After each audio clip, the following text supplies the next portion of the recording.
grew up in Galway, born in 1972. So I suppose my first memories are of watching Galway, I suppose, in All Ireland semi-finals in, I suppose, the late 70s.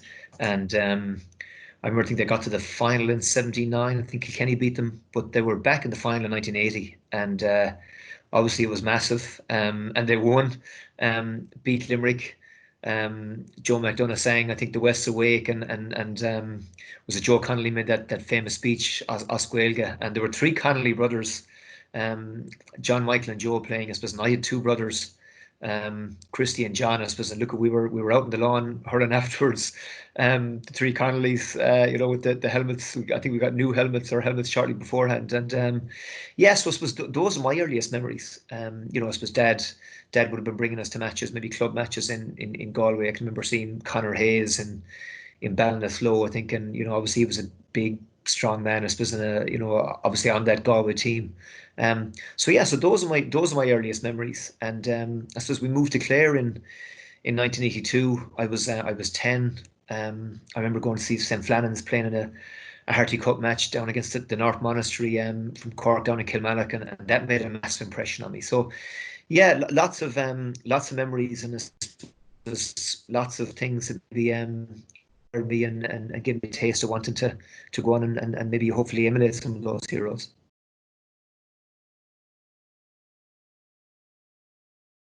It's hard to pick out any one person that would have been, the single biggest influence. I probably look back at three. In St. Flannan's, there was a priest, Father Seamus Gardner, who was a big influence on me. I just, I suppose, had a really good rapport with him, and got on really well with him. And, he was a really, really excellent coach in Flannan's, and, things like free taking, he would have been a big influence on that.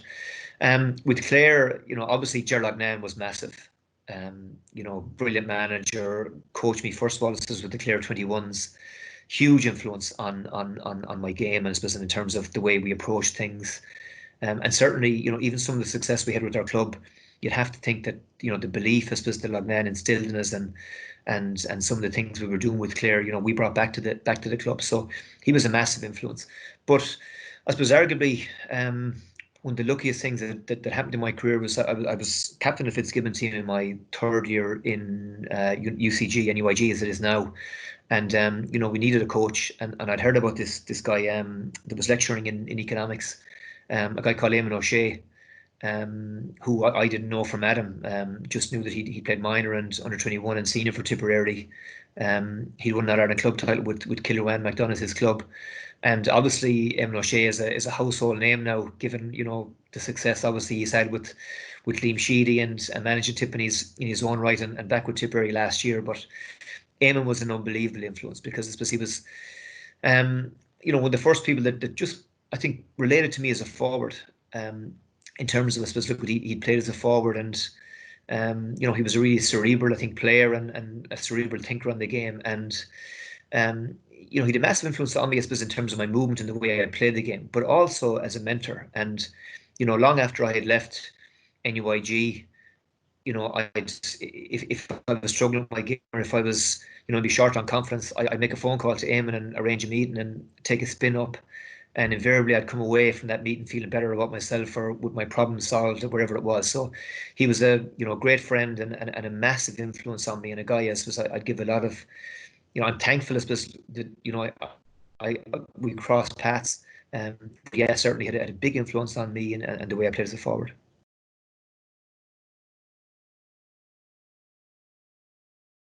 So I first played for Clare in 1986. This was I was on the Clare under 14 panel, number 26, and there was a big under 14 tournament, obviously down in Waterford, the Tony Forrestal, and we won that. And I think I got game time in the first game against Kerry. I think they were just giving me my my few minutes in the spotlight or whatever. But once the more tougher opposition came. I think we Limerick in the second game, and I think we might have beaten Galway in the final. I was relegated to the bench, and I didn't see game time. But we had a very, very strong team, and big physical players, and I maybe wasn't the tallest or the strongest guy, and And I think that's something I'm conscious of maybe at underage, that, at 14, 15, you don't know necessarily who's going to develop and grow and so on.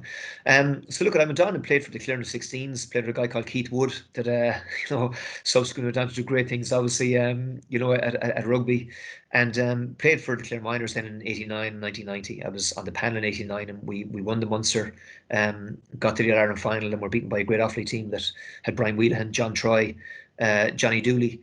And so look, played for the 21s then, had a couple of years on the panel, lost the Munster final in 92 under Lognan to Waterford.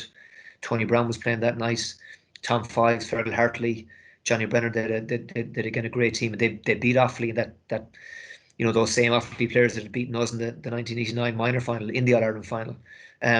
So played again in 93, and I suppose winter 92, Len Gaynor, who was manager of the Clare team, knocked on my door, and Len asked me to join the senior panel. So my first, I suppose, adult game for Clare was against Dublin in Tulla. Cusack Park in Ennis was undergoing some renovations or pitch works or something. So league debut against Dublin in 92 and championship debut against Limerick in 93, and went on then, I suppose, in 10 or 11 years from there.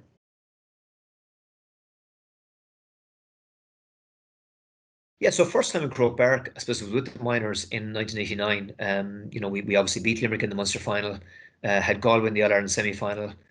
Um, Came on as a sub, I think, with about maybe 10 minutes to go in that game, and did one or two little things. Threw a hand pass out to somebody that or maybe set up another score, whatever. Didn't score myself, but it was great to get out there. It's totally different to the Croke Park we know now. We now know, or we know now. Obviously, it was more intimate. Maybe the pitch was bumpier. The dressing rooms were down in that corner between the Hogan, I think, and the canal end. But it was great to get out there. It was still the place to play. And looking enough then, obviously, I got a few minutes in the final against Offaly. It didn't go as well. I don't think I actually touched the ball. But it certainly gave you a taste for it. And we lost the Munster minor final to Cork in 1990. And I think the big thing about that was just the sheer disappointment of not knowing that you were missing out on getting back to Croke Park and getting out on the hallowed turf. At senior level, I think it was the league game against Dublin in I'd imagine 93. And again, it was deserted. There was, a really small crowd, and it had a totally different feel. It was an eerier feeling than it had been, obviously, with the Miners, those years previously. But obviously, 95 then with Clare, and we'd gone and we trained there. Like Nana managed to get us in there the week beforehand for a training session. It was great just to familiarise yourself with the surroundings and that.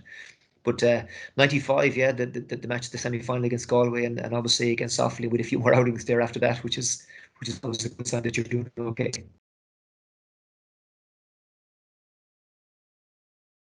Yeah, like I suppose different teams have different ways of dealing with the day. I mean, for us, in '95, we actually flew up on the morning of the All-Ireland semi-final. It was my first time ever on a plane. I was 23. I'd never flown before.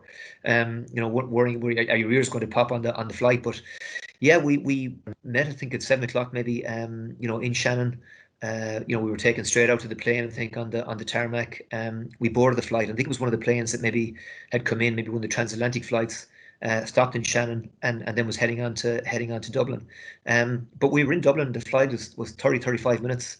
And in Dublin, then we came off the plane. I think there was maybe a bus waiting on the tarmac. We had good connections with Aer Lingus. They always looked after us very well. And we would have gone to the hotel just there at the airport. I'm not sure, who was it now? Whether it could be a Holiday Inn, or I think it was a Trust House 40 at the time. And we'd have breakfast. There'd be a number of rooms then allocated to us. You go to the rooms maybe for a lie down. You might have slept that well the night before, which is you try to get some shut eye. And then we do our warm up at the Aer Lingus complex, the Elsa complex, out near the airport. And literally, we'd have the gear on there. We'd be togged. We'd have maybe had maybe a little bite of lunch maybe before that, and then we'd head to Croke Park. And we always got to Croke Park quite late.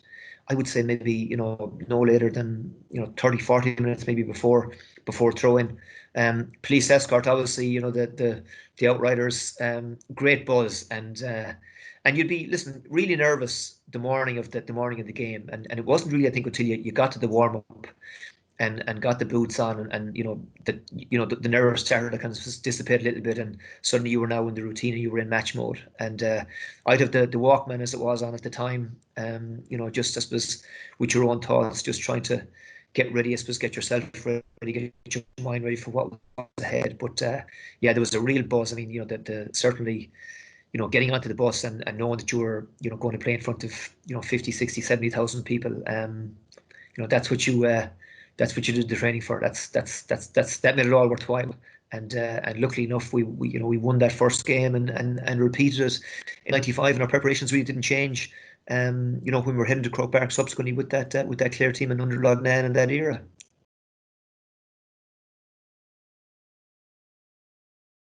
Heading to the match, you're obviously, you're conscious of your own job, what you have to do, and I think something that Lognan was very, very good at was getting across to us that all the rest, everything else outside those four white lines is irrelevant. It's white noise. You just got to park it and focus on what's happening between the four lines, and that sometimes only comes with experience. And it's, sometimes you have to lose big matches, and maybe have those days where you don't perform, you don't play well, and you got to figure out what works for you.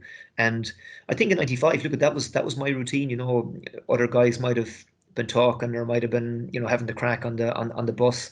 I just prefer just maybe sit by myself and just get wrapped up in my own thoughts, and the music was a good way, just tuning out, I suppose. And I suppose sometimes too you're not trying to think about what's ahead of you. You're trying to just switch off, I suppose, and just save your energy, for the game. And once that ball is thrown in. But certainly it's something I think that comes with the experience, and you become better at handling it and dealing with it. But I also found, even playing with the club later in my career, that, if anything, you got more nervous, you got more apprehensive. You'd imagine it should have been the other way around.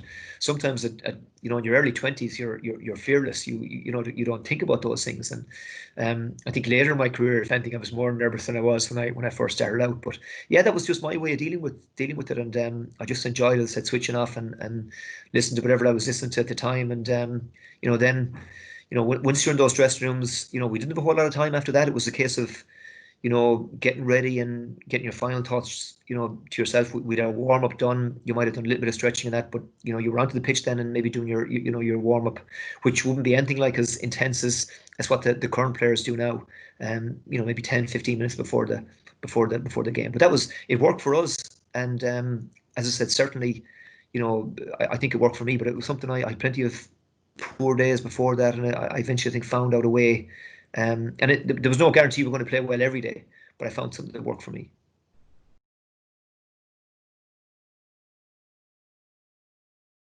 The adrenaline is pumping through your veins as you're heading out that dressing room, door onto the pitch, and that is the buzz, that is the juice. That's what I think players, play for, and that wall of noise that meets you. And there's no better feeling, I suppose, than running out and know that those 50, 60, 70, 80,000 people, I suppose, if it's that Ireland final day in Croke Park, that they're there to watch you, and all those eyes are trained on you. But I suppose, look, at you've a job to do as well, and you're conscious that, as I said earlier, like it's what happens between the four lines, and you're, I suppose, just thinking about that first ball, and you know trying to get an early touch if you can. Sometimes for me as well, as a forward, as a free taker, an early free often just got you into the game and just helped you settle you down. And the longer I think you went in the game without getting a touch, sometimes the more frustrated you became, the harder it got to get into the game. So that was just, it was just those things, those little things, I suppose, trying to work on your first touch, trying to get your eye in the warm up, and just trying to prepare yourself, because obviously there's lots of adrenaline, and the opposition defenders have plenty of adrenaline flowing through them, and there's maybe a few words, or there's a bit of jostling or a bit of off the ball stuff, but really it's about focusing on the ball. And once the ball is thrown in, and thinking the game then starts, and you're away, then just hoping then that things go well for you.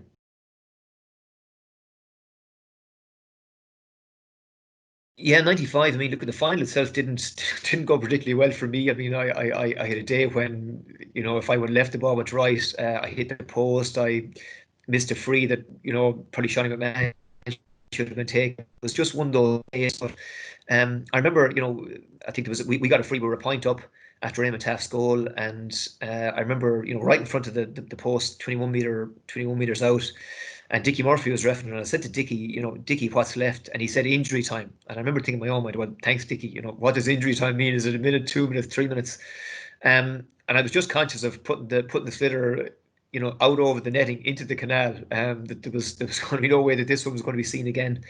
And as I turned and ran onto my position, I looked back, and Dickie was calling for the ball, and then you realise that it's over, and you've actually won. And I mean, for us, it was an unbelievable feeling. Our bench obviously had seen Dickie blow the final whistle, and they were bursting onto the pitch, and I remember being in the arms of, I think it was maybe John Chaplin, when the older players had been very, very good to me as a young player when I came into the panel. And yeah, it was just absolute elation, and how you played was absolutely irrelevant.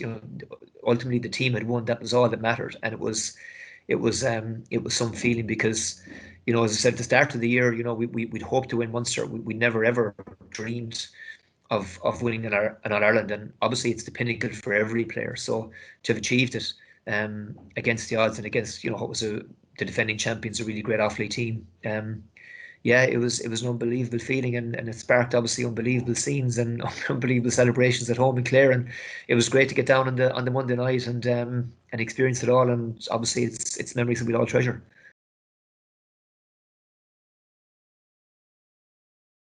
Yeah, 97, I think we'd set out at the start of the year. Obviously, Limerick had beaten us in 96, Kieran Carey's famous, last minute winner. And, that was devastating. But Lagnan had set out at the start of the year that we had to win that second All Ireland to prove ourselves. So that was the goal at the start of the year. So, Tip awaited us in the final. We had beaten them in the Munster final. We had a fantastic match with them, and, knew it wasn't going to be easy. But we didn't play particularly well.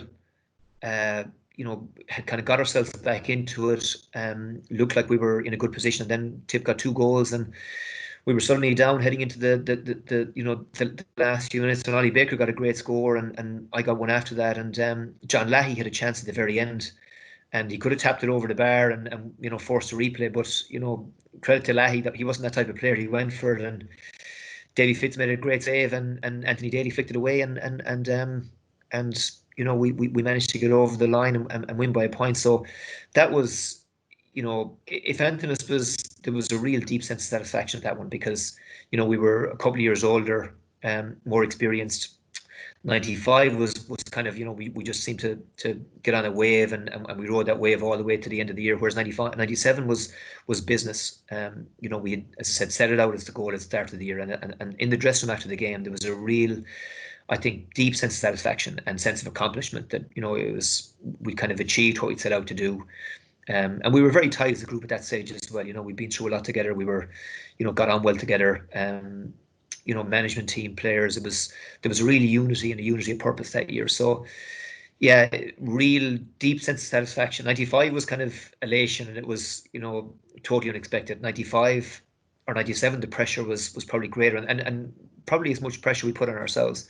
But there was probably a greater sense of satisfaction, and I think we probably appreciated it a bit more, and appreciated how hard it was to get there and what it took to get there. So yeah, super memories, and there's some pictures, I suppose, after that game, where you could see, I suppose, on our faces, what it really meant to us.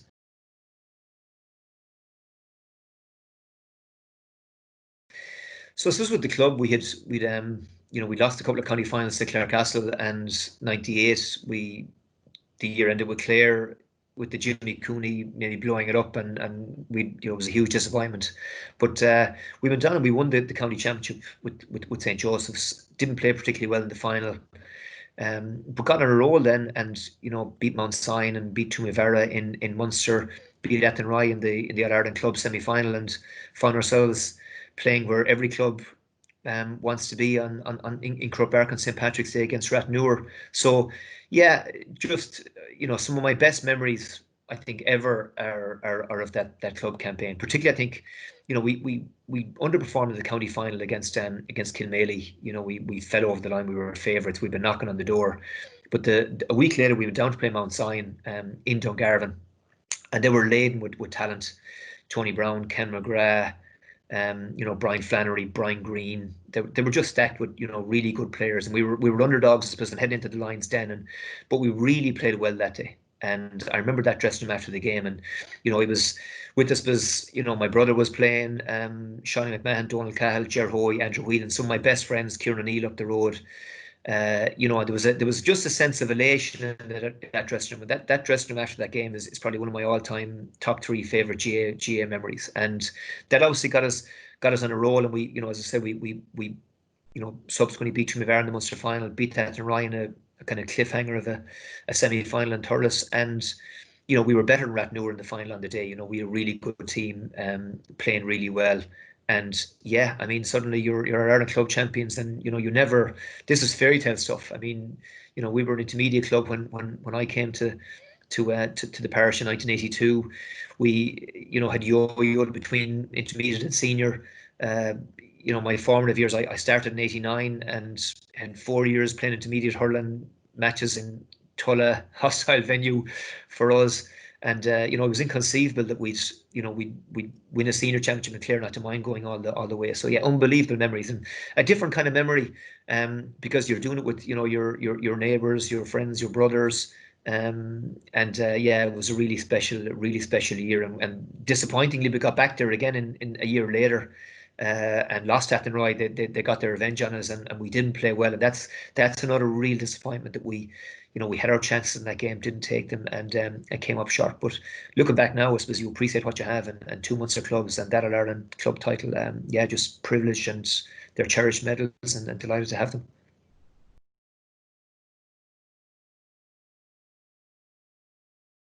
Picking this was one most memorable moment is difficult, because I was lucky to have I suppose quite a few of them. But if there's one game that stands out in my memory, it's probably the '97 Munster final against Tipperary in down in Páirc Uí Chaoimh. Now, beating Limerick in '95 in the Munster final was unbelievable. I'll never forget that. But '97, I maybe mentioned earlier that the goal at the start of the year was to win the All Ireland, and you know Tipperary, I suppose, had were always going to be massive opposition. But the atmosphere in Páirc Uí Chaoimh that day was like nothing I'd ever experienced. I remember we travelled down early that morning, to Cork, did our puck round in the Mardyke, got our police escort, and once we took the pitch, I just remember that the wall and eyes, it was incredible. And I just remember thinking that there's no way the Tip are going to get a reception like that. And Tip came out about a minute later, and it felt like the ground shook. It was just, the old Páirc Uí Chaoimh was just an incredible place to play. All the noise just seemed to stay in the stadium, and there was just an incredible atmosphere that day. And like that again, we had our chances, I think, to maybe be further ahead, and we didn't. I don't think we played particularly well, but in the second half, David Ford got a great goal, and we looked like we were going to get over the line. And then John Leahy had a chance at the end that would have been to win the game, and I think he just hit the ball or whatever, and we ended up winning. But even the noise in the ground after that game, it was just an electric atmosphere. And I don't think I ever played in an atmosphere like that. And obviously, look at Croke Park. It's noisier. There was a bigger crowd, but there was just something about that particular day. And obviously, it meant that we were back, back in the All Ireland semi final, back in Croke Park, and a step closer, obviously, to achieving the goal. So, yeah, I mean, the final itself, obviously, brilliant memories in '97. The Munster final, as I said, in '95, 2 games. And that Munster final in '97, as I said, just the atmosphere in Páirc Uí Chaoimh that day was unbelievable. I remember Brian Lohan, talking to Brian Lohan after the game, and the stadium announcer, I think, called out the Clare team will line out as follows: number one, Dahi McGar, David Fitzgerald; number two, Frank Lohan, went through the team, whatever. And I remember Brian Lohan saying after that he wanted to go home. It just, there was such a roar after each player was called out that the atmosphere was just electric, and the adrenaline was just flowing through our veins that day, and it was an incredible atmosphere to play in. And so one memory that probably is as good a one as any to pick.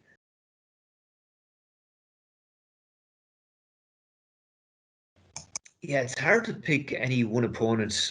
I marked so many great players over the years. I mean, obviously Brian Whelan, was, we go down as one of the all-time greats, an unbelievable player. But I actually didn't mark him that often when we played Offaly. I'd often find myself on the other wing, been picked up by Kevin Martin, who is again another serious player, athletic, well able to hurl, really good defender.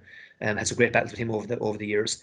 I suppose again in Limerick, Dave Clark, Mark Foley were on the wings for them. Dave Clark, I'd go back to even playing against him with St. Flannan's minor 21. We were the same age, and he was a guy I have great respect for. In terms of difficulty, though, Sean O'Halpine from Cork was one guy I really struggled with. Just he was so athletic, so pacey, so hard to get away from. Sometimes you felt like you were marking an octopus. He just had that ability to get a hurley in or a flick in or an arm in. And he was a really dedicated defender. You'd lose other guys or maybe drift away from them. But Sean Og was a guy who wasn't going to get caught ball watching.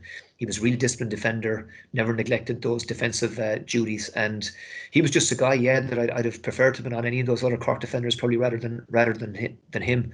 At the end of my career, I think in the 2002 Ireland final, I was marking JJ Delaney, and I think JJ, is arguably the greatest defender of the modern era. I think, if not one of the greatest defenders I think I've ever seen. Phenomenal player, and I think the fact that himself and Tommy Walsh were on the flanks of that Kilkenny defence, I think it was the right time for me to think about hanging up the boots and getting out of the game. So yeah, look at a lot of great players, but I suppose Sean Og probably the one I had most battles with and the one I struggled with most.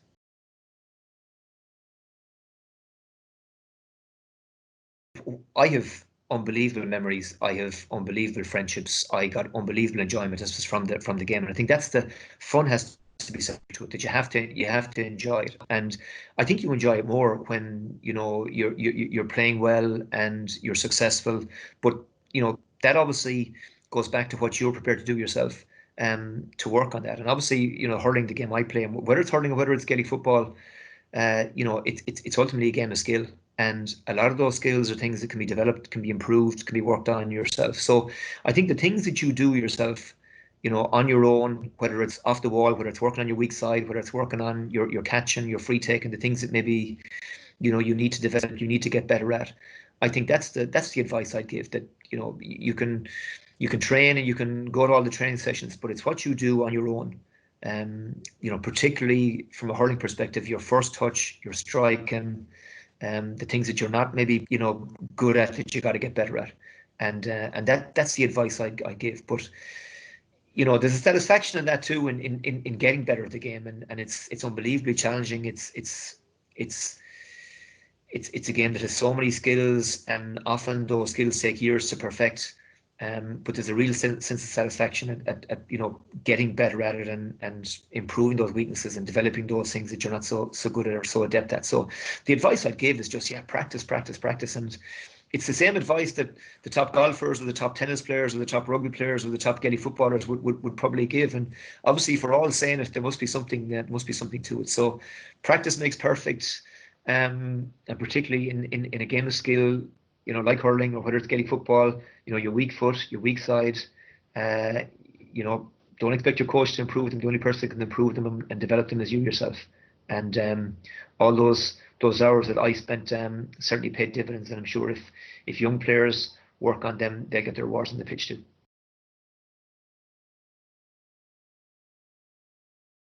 Ultimate highlight, very hard to separate two particular days. The first obviously was winning the Munster title in 1995. We hadn't won it in 63 years. We'd been beaten heavily in the finals in 93 and 94. And I suppose, we could go back to the 70s, 77 and 78, Gerard Nan, Sean Stack, Seamus Stewart, Johnny Callan, Colm Honan, Pat O'Connor, great team that came very, very close.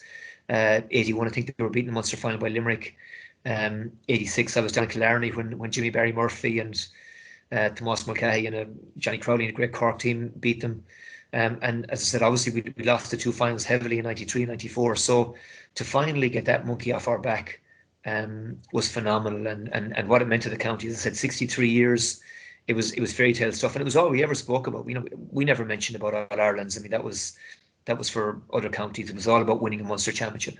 That was the goal. That was the aim, and it was unbelievably special. And we got obviously a massive reception when we crossed into Clare. That night we toured the county with the cup. for the week, and finally then got down to brass tacks and back to preparing for Galway in the All-Ireland semi-final. So that was one. But for me, I suppose personally, the '97 All-Ireland final, winning the second medal, because like Ned had set out at the start of the year that we'd won one, it would always have been looked on as a fluke or as a once-off if we didn't back it up and put the second, on the board. And so we trained incredibly hard. We started working, I suppose, in the previous September. That was the first meeting where the plans laid out for the year ahead.